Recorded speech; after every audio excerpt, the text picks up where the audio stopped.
Hey, my creative friends. I am Shannon from Shannon Studio, and we are here to talk about creative life tips. So things that will help us be more creative and to take time to be more creative and just think more creatively. Maybe just do, like on our free for all Fridays, we do creative. And that was yesterday for me and us. And so I had my husband on last night, and it was fun, and it was weird to do something you haven't done before. Hey Rose, it's kind of doing something out of your comfort zone maybe sometimes, or so it was just fun. But it was really so much fun that I'm kind of a little lonely here doing it without him. So, but it was fun to have him to do that. Yesterday was Valentine's Day, so now we are gonna swing. We're gonna swing clear to the other side. Hey Logan. We're gonna swing. Logan's my big boy. I know you're not a boy, Logan. You're 30. You're a man, but you're just always my boy. So we're gonna swing. Yesterday was the day of Valentine's Day, so we're gonna completely over to the haters. And a hater, I'm going to just read what I pulled off the internet for. Trisha says, Coy loved getting to visit. His question last night about Alan's glasses was pretty fun. Okay, so hater, a person that simply can't be happy for others' success. A person that makes it a point of exposing the flaws in others, or someone who doesn't want to help the person, just wants to take them down a notch. So we kind of know what the haters are. If you have another definition of a hater, put it down in the comments.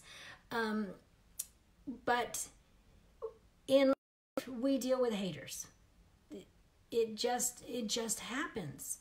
So I remember when I was making these cute little outfits, and this was a million years ago, cute little outfits I was making, and I was having so much fun. Hey, Erica.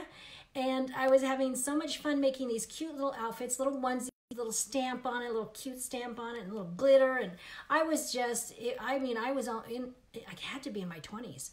And I was, having so much fun, and I just made so many because I was having so much fun. So I decided to give some as a gift. And I remember when I gave the gift to someone, there was another woman there who turned around and snapped her head because people were saying how cute they were and everything else. She turned around and snapped at me and just said, see how many you can do when you have 5 kids or 6 kids or something. See how much you can do when you have 6 kids. And I was just like totally taken back. Because 1, she wasn't normally like that I noticed before. And 2, it just came out of the blue.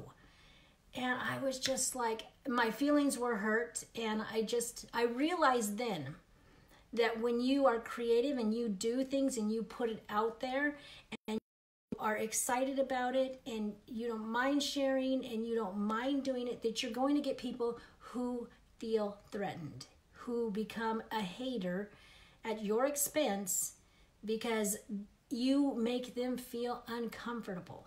You make them feel smaller in an otherwise small place that they're already in. And so you corner them because you're creative. So, and I've had different things like that show up. And you will have different things like that show up in your life where people are not as kind to you as they could. So I call those the haters. And let's see. There is a quote from Your Creative Brain by Shelley Carson, and she says, even if someone has delivered hostile or unjust criticism, perhaps out of jealousy or spitefulness, do not defend your position. Rather, thank the person for their feedback and ignore the criticism. Do not be pulled into battle by a hostile critic. Okay, so what do you think of that? Do not engage. That's what we call it at home. Do not engage. Do not engage. So she says, do not defend your position. And right there, I want to say, I think sometimes we want to defend ourselves if we feel like there's some truth in it.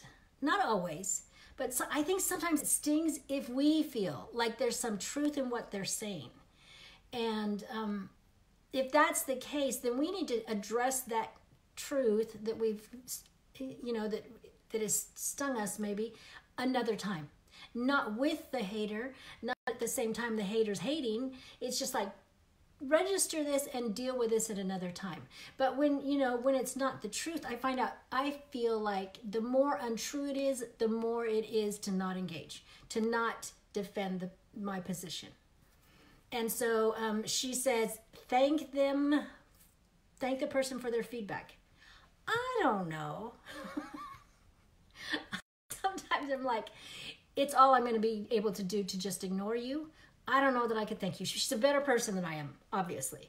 But if you can thank the person for the criticism, the feedback. And I can think of when I was in art school that, you have to take a lot of criticism. And so, maybe in a situation like that where they're talking about art and things you do and you are being critiqued for a reason, then maybe you can say, hey, thanks for that. And then she says, and ignore them. That is what, there's three things that I thought of, and that's one of them. You just simply ignore them and walk on. Alan made the comment that he said, when you go hiking and you come across a snake, you go around the snake. You don't engage the snake. That's what he was telling me tonight. I'm like, yeah. And then I said, but I remember when we were teenagers, you killed a snake when you were out in walking. He goes, yeah, well, I would do that. And so it made me think of that analogy. I think sometimes we do have to say something. But here's my little but you say something once and you clarify once and then you don't keep going in, you don't keep walking in the mire. You just like say it and be done and move on. So she's saying don't say anything at all. I feel like sometimes I want to say something. I say I'll engage once and then that's it. Sometimes it's like don't even go there, don't engage at all. So I think it depends on the situation and how you want to look. Another quote from Zadie Smith. She says, I am the sole author of the dictionary that defines me. So you decide how you want to deal with haters. You decide how you can live with it. Here are some things that I think. So don't engage. Most of the time, that's my go-to thing. Every once in a while, but most of the time it's like, just ignore them. Don't engage, ignore them and don't engage. And sometimes that just drives people crazy. But anyways, I digress. Another thought is it's just wasted energy. It's wasted energy to engage and do that and go that place. Now, after last night's thing, Beverly, one of the gals who comments periodically, she wrote me a private message. And in it, she said something that was really, really good that I asked if I could share. Now, she didn't answer, so I'm hoping it's okay. Sorry, Beverly. She says, to be creative, we have to be in the present. And I really like that because we do. We at that moment. Now, sometimes we go into the zone and flow, and so we are actually like nowhere. It feels like we're just out there somewhere, but we are engaged in the present. So she says, to be creative, we have to be in the present. I don't see how someone could be very creative if they are contemplating of the past. It is a rest and a refuge from the past negativity, and one of the ways to bring joy and beauty in our lives. I really, really like that being in the present, creative, makes you not bother with the haters, not bother with remunerating what they've said. That's another thing, another video we did talking about the negativity loop. We don't have to engage in that loop. We are the sole author of the dictionary that defines me. I can decide what I want to think. I was also watching a couple couple videos, short videos about controlling yourself and controlling. It was so interesting. People who had these great anxieties and these great things that they went over in their mind learned some techniques, and they were completely changed from practicing these techniques that made them control their thoughts. And Shelly, hi Shelly. And so I think that we have that ability to control how we feel when a hater hates on us. We don't have to do the things that come naturally. We do have things that come naturally. You know, your blood, your blood boils. You start to get into that, but you have control. I have control. We don't have to engage. We can ignore, and we can move on, and we can do creative things. We can be in the present. So there's just lots of things. And I put down, haters don't have the privilege to define you and me. It is not their right. And especially if they're not engaged in your life in other ways,